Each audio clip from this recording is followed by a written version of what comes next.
Welcome to part one of the New Life Health Series. This seminar is not meant to replace medical advice. It is not intended to provide personalized medical advice in any way, and the material presented in this seminar is for general educational and informational purposes only. Health Returns is excited to share with you some principles of health that science and experience has revealed help prevent and even reverse the most common diseases. And the best part is that each of these principles are freely available to every person on the planet and has been for thousands of years. So let's take a look at these principles we'll be presenting in 10 sessions. The first principle we'll be discussing this week is trust more and stress less. Let's ask a very important question. What causes sickness and disease? To help answer that question, let's ask another very important question. What are the blue zones? Starting in 2004, the National Geographic did a study, and what they found is that the longest living people in the world, they found they had 9 common lifestyle characteristics. Now, this New Life seminar includes all 9 of these principles, and one of the blue zones were found in Loma Linda, California. Now, earlier, we saw the list of these 9 common lifestyle characteristics, plus we'll be discussing an additional topic for session number 10. What they found is that influential leaders in the history of this community were profoundly unique in regards to a new way of understanding sickness and disease. Rather than disease being a bad thing, it can be seen as more of a warning sign, and therefore can be a good thing. Now, disease should arouse an individual to make decided changes to prevent further sickness or an untimely death. So what is sickness and disease, and what do these people know? The definition for disease is that sickness and disease are an effort of nature to free the system from conditions that result from a violation of the laws of health. Let me repeat that again. Sickness and disease are an effort of nature to free the system from conditions that result from a violation of the laws of health. The father of modern medicine, Hippocrates, explains it this way. Illnesses do not come upon us out of the blue. They are developed from small daily sins against nature. When enough sins have accumulated, illnesses will suddenly appear. Let's start learning about these laws of health. Let's launch into our first principle of the new life. The first principle we'll be discussing this week is trust more and stress less. What is stress? Point number 1. Stress is the body's reaction to any change that requires an adjustment or a response. Point number 2. Living temperately is one of the principles of health that will be studied in the 7th week. Now, violating this principle can lead to stress, but so will violating the principles of water and nutrition. What does stress do to the body? Note that we are going to learn that stress, anxiety, and depression are all linked. Let's watch our first video.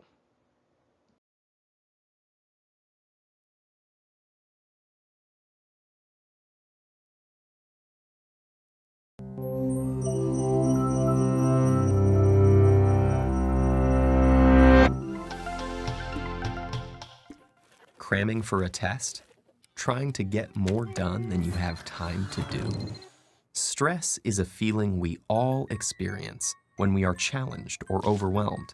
But more than just an emotion, stress is a hardwired physical response that travels throughout your entire body. In the short term, stress can be advantageous, but when activated too often or too long, your primitive fight or flight stress response not only changes your brain, but also damages many of the other organs and cells throughout your body. Your adrenal gland releases the stress hormones cortisol, epinephrine, also known as adrenaline, and norepinephrine. As these hormones travel through your bloodstream, they easily reach your blood vessels and heart. Adrenaline causes your heart to beat faster and raises your blood pressure, over time causing hypertension. Cortisol can also cause the endothelium, or inner lining of blood vessels, to not function normally.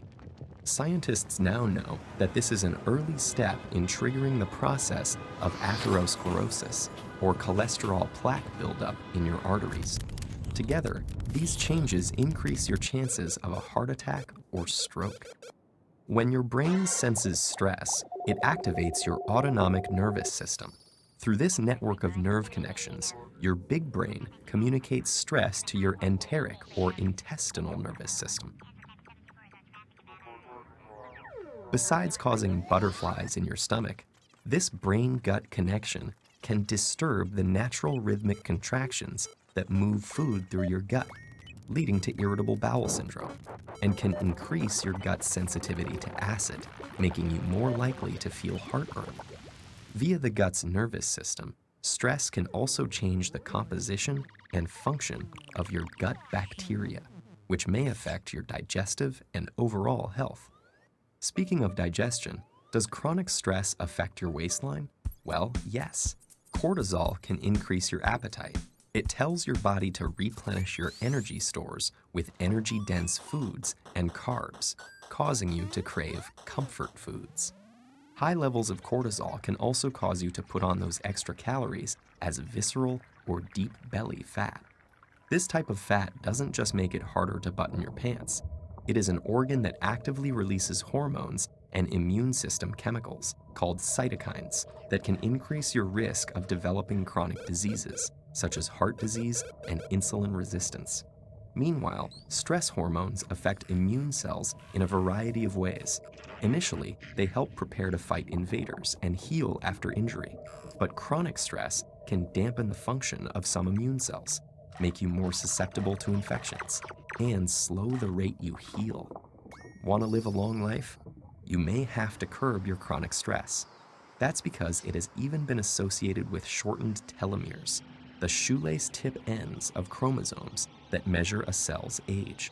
Telomeres cap chromosomes to allow DNA to get copied every time a cell divides without damaging the cell's genetic code. And they shorten with each cell division. When telomeres become too short, a cell can no longer divide, and it dies. As if all that weren't enough, chronic stress has even more ways it can sabotage your health, including acne, hair loss, sexual dysfunction, headaches, muscle tension, difficulty concentrating, fatigue, and irritability. So, what does all this mean for you? Your life will always be filled with stressful situations, but what matters to your brain and entire body is how you respond to that stress. If you can view those situations as challenges you can control and master, rather than as threats that are insurmountable, you will perform better in the short run and stay healthy in the long run.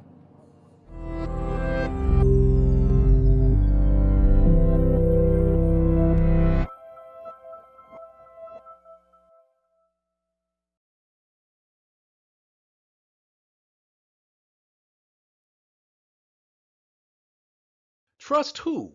Trust what? So trust who or what? And how is that related to stress?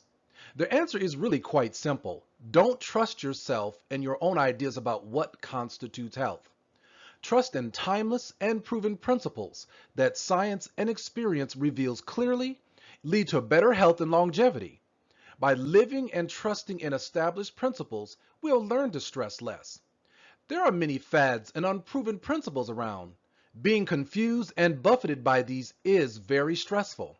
Let's look at some statistics. 43% of all adults suffer adverse health effects from stress. Another statistic is that 75 to 90% of all doctors' office visits are for stress-related ailments and complaints. Stress can play a part in problems such as headaches, high blood pressure, heart problems, diabetes, skin conditions, asthma, arthritis, depression, and anxiety. Now, the Occupational Safety and Health Administration declared stress as a hazard of the workplace. Stress costs American industry more than $300 billion annually. Now, the lifetime prevalence of an emotional disorder is more than 50%, often due to chronic, untreated stress reactions. Our third point is unmanaged stress can lead to several lifestyle diseases, including high blood pressure, heart disease, and cancer. Is it possible to completely eliminate all stress? True or false? The answer is obviously false. There is always going to be some kind of stress and struggle in our lives. Let's look at some signs of stress and then how we can manage them.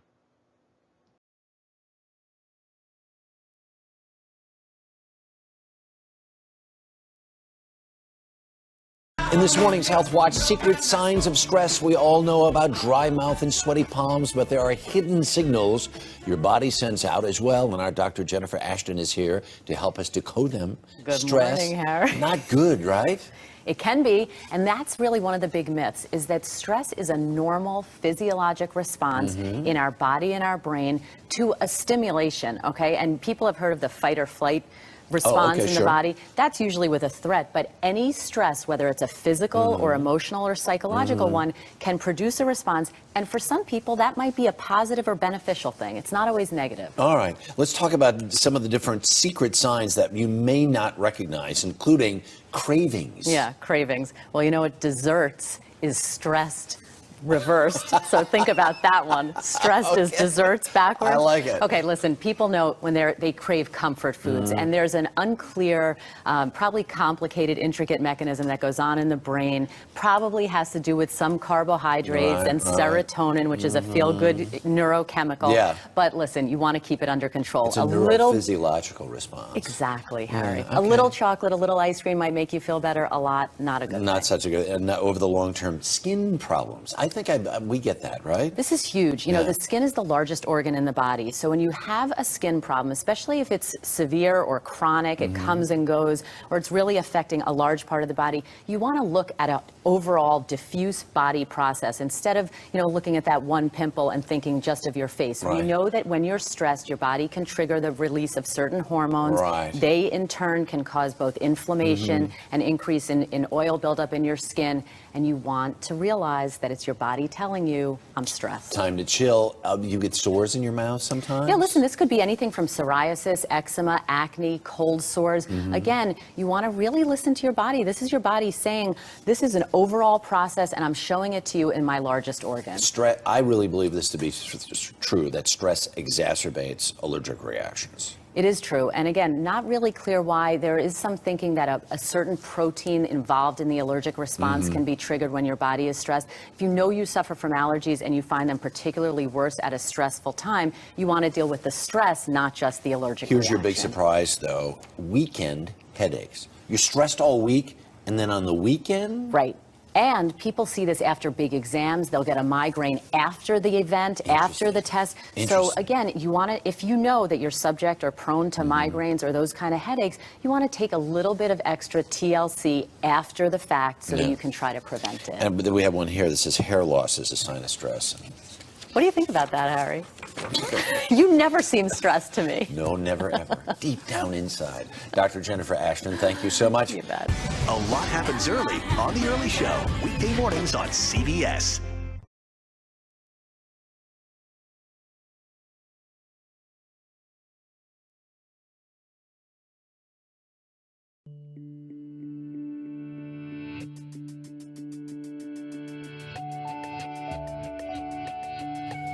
Stress is part and parcel of living in modern society these days, and it can really play havoc with our health.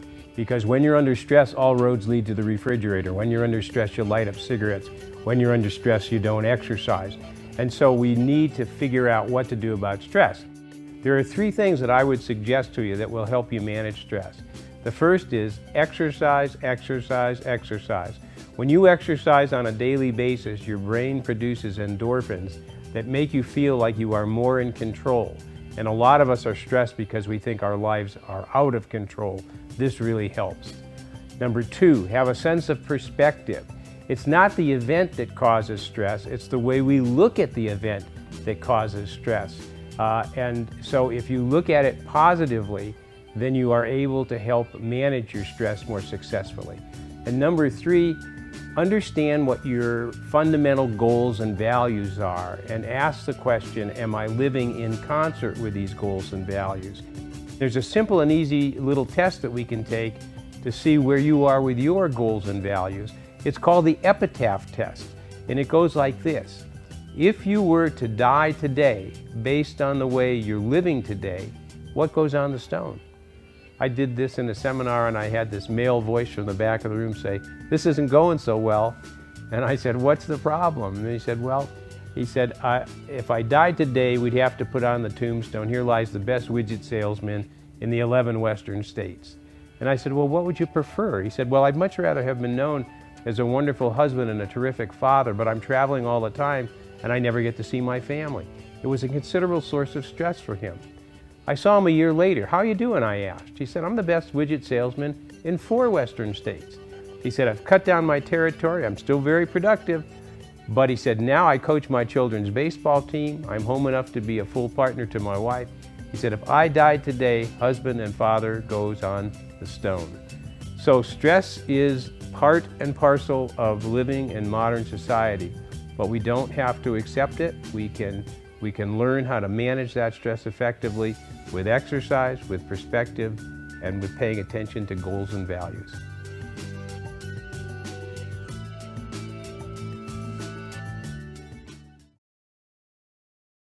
Point number 5. Stress is necessary but is harmful when its intensity or duration exceeds a person's capacity to react constructively. When is stress harmful? And what happens in the body when we are stressed? According to Dr. Walter Bradford Cannon, professor of Harvard who coined the phrase fight or flight response, the effects of negative emotions, i.e. jealousy, hate, envy, bitterness, anger, and danger actually create poisons, not only psychologically, but physiologically in the blood. These powerful toxic substances weaken the body's functioning as a result. How to tell if you are stressed? Let's just mention a few. Muscle tensions, restlessness, headaches, anxiety, overeating, fatigue, lack of focus, sadness or depression, irritability or anger, or even social withdrawal. Can stress cause weight gain? We've seen many ways that stress can affect the body, but stress can also cause weight gain. We'll just briefly mention something called cortisol. Point number 6. Cortisol is a hormone released into the bloodstream when a person is stressed and can cause abdominal fat to accumulate. Let's learn more about the causes. Did you know that your emotional intelligence, i.e. your ability to identify, assess, and control emotions in yourself, plays a role in how well you manage stress? Did you also know that your overall outlook on life, whether positive or even negative, content or dissatisfied, can have a direct effect on your stress levels? A key to managing stress is to look and to focus on the positives in life. Live every day with gratitude for all that you have. Point number 7. While there is a such thing as positive stress, preparation and determination are required to bring out the best in the individual. Lack of preparation has also been identified with causing stress. Adequate preparation, on the other hand, can help you to avoid it. Organizing our days and weeks a little better can really help. Sometimes easier said than done, but let's try.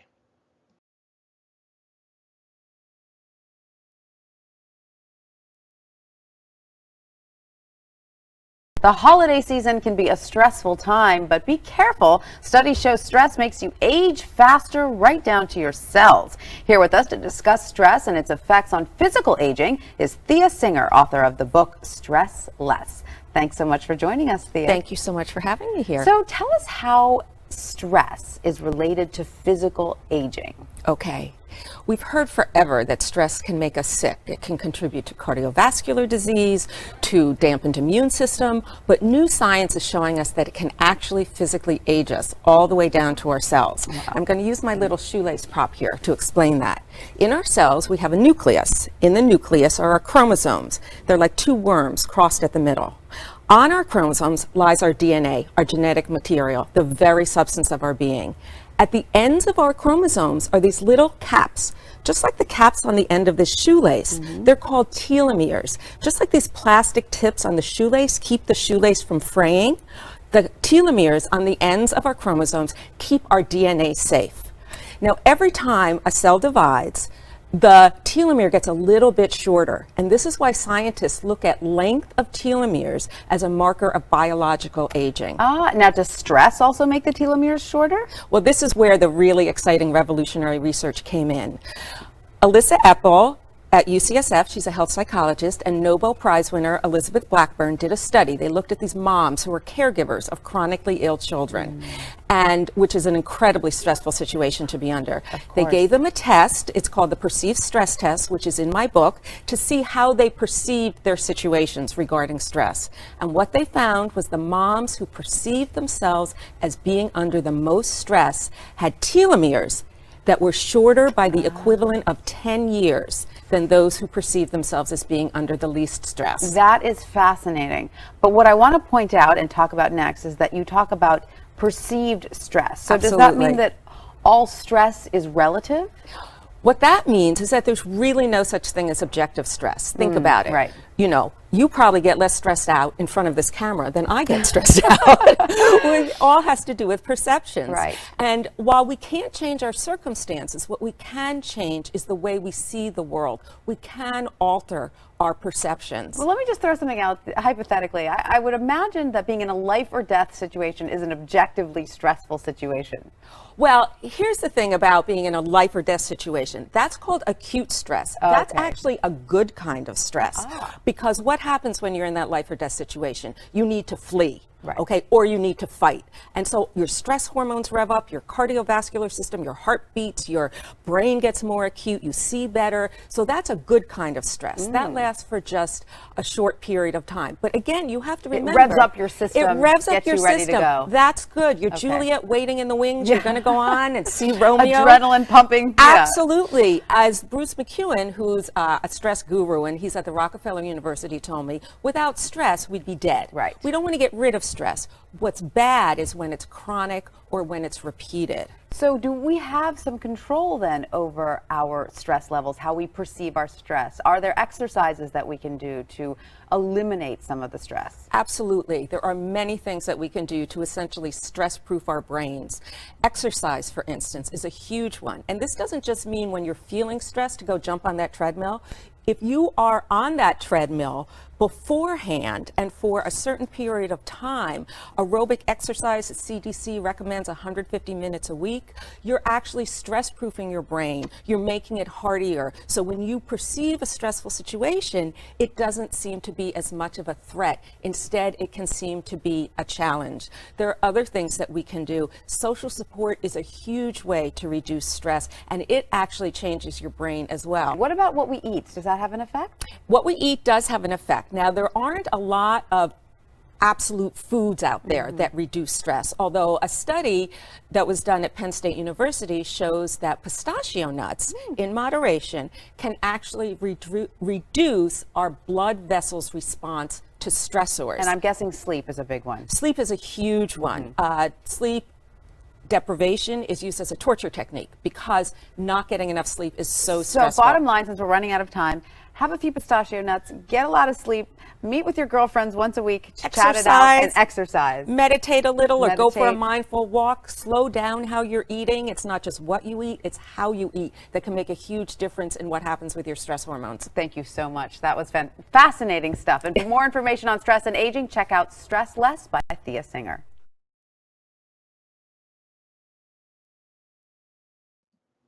Let's look again at some effects of stress. Stress produces cortisol, which increases blood pressure. Your stress levels influence diabetic symptoms. Mental stress can cause a rise in cholesterol. This is why lowering cortisol is key to fighting high cholesterol. Stress levels are linked with increased risk of cardiovascular disease. And lastly, stress creates cortisol, which leads to abdominal obesity. Point number 8. Individuals who are negative and pessimistic handle stress better. True or false? Well, the answer is obviously false. A question for you, who do you think better handles stress? Negative people who are pessimistic can have more difficulty handling stress. Hopefully we can try to be more optimistic. Point number 9. What are the 3 ways to address stress? A. Minimize. B. Manage. And C. Maximize. Point number 10. What is the most productive method of addressing stress for overall health? That's managing. Since stress is biological and therefore natural, managing stress through exercise, refreshing rest, a proper diet, and positive thinking is very helpful. And finally, the ultimate antidote to stress is trust. In light of all that we have seen, take the challenge to first count your blessings. Live by the principles of the new life that we listed at the beginning and that we are starting to study. As we go through these sessions, let's learn to trust proven and established health principles. Then you will experience less stress and more peace and satisfaction in your life. And always remember, your health is your choice. See you next week, and thank you.